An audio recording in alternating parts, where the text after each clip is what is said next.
stacked photos. So the process here is you take the same photo over and over again, sort of 10 times, with exact same settings, drone in the same place, and then when you get back home you can put it on your computer, load it into Photoshop, auto align all these images, and it reduces noise that you get in photos, and then allows you to boost some of the other parts, bring up the shadows, etc., and hopefully really make your photo pop.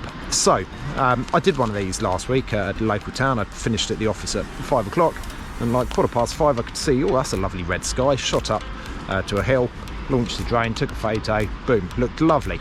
So I thought I'd try another one. The sun is pretty much going down. Let's show you just quickly what I'm looking at the moment.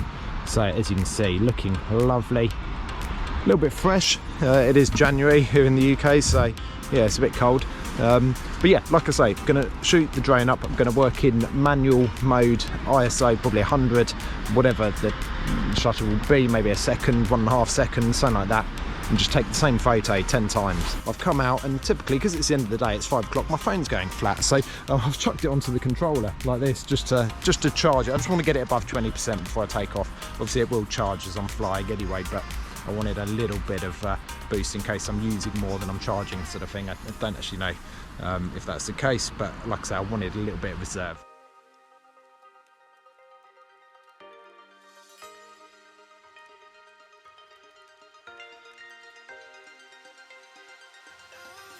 So I've now imported all of my photos into Lightroom.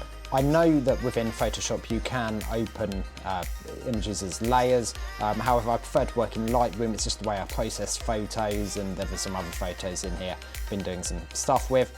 But so I just prefer this way of working because it helps me catalogue all my photos. So I found the one that I want to use, this sort of angle.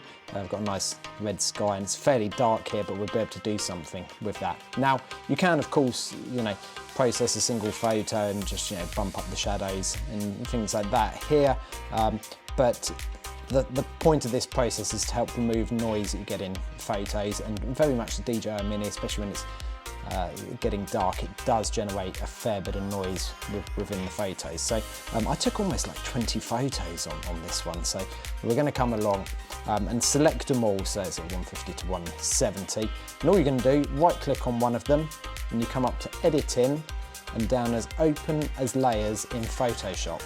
Now depending on the speed of your computer, this might take a little while, so I'm going to let this quickly jump over and I'll catch up with you once they've all loaded.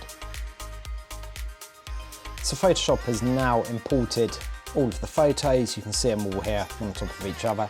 So what we're going to do is, again, just highlight all of the photos, select all the photos rather than highlight, and you're going to come up into Edit and Auto Align Layers. Now you can keep it on Auto, click OK, and what this will do is just literally align all of the layers, because even though it was a fairly still night, the drone does move. There will be some slight movement. We need to make sure everything is correctly on top of each other. So we'll just let this process through. So there we go. You can see the gaps here is where it's had to move some photos to make sure they're all nicely aligned. Now the next part, with them still all selected, is to convert them into a smart object. So go Layer, Smart Objects, Convert to Smart Object. Once you've got it as a smart object, and you can see it's almost like a single smart object here, there's the mode, the stack mode. So again, in Layer, you're going to come to Smart Objects, down Stack Mode. Now I'm going to use Mean for this because that is about the best one for reducing noise in a photo. There are other options, and depending on what you're trying to do.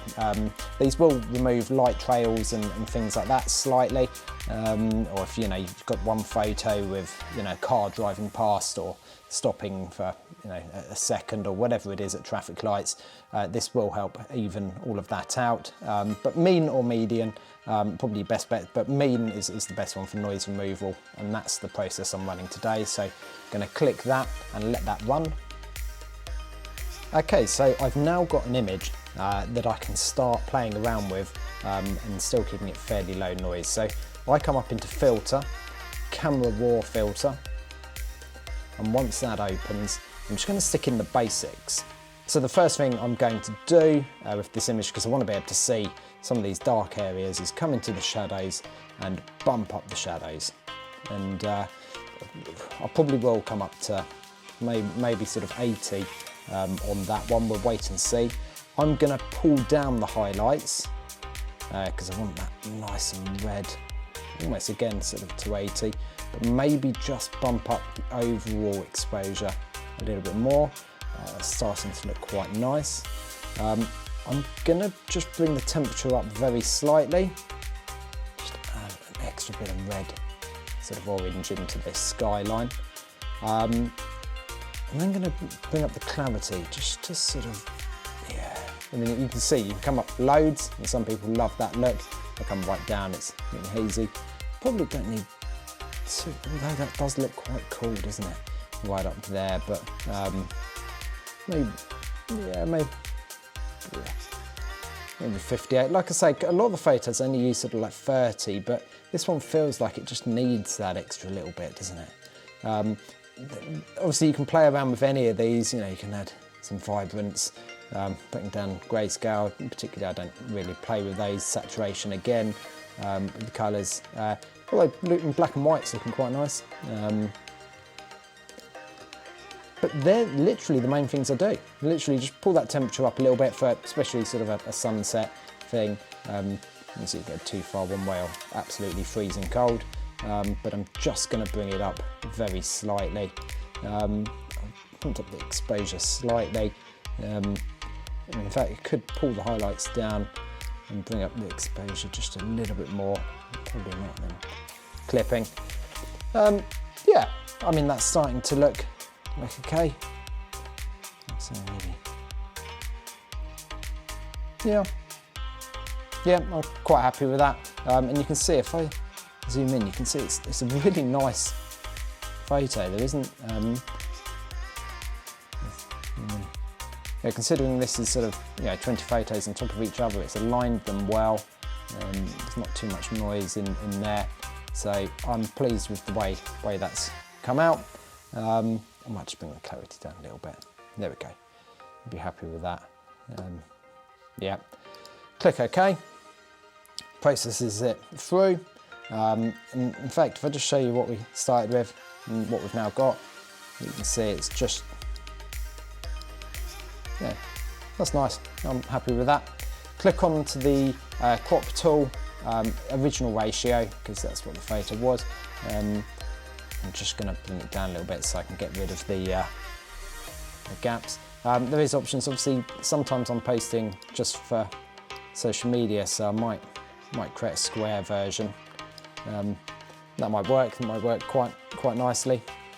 But for now, I'm going original ratio. Oh, just put myself down in my. There we go. Let's just get this. Because yeah, the composition was right. I quite like that main feature being on the third. Enter on that, and we have a finished photo. So there we go.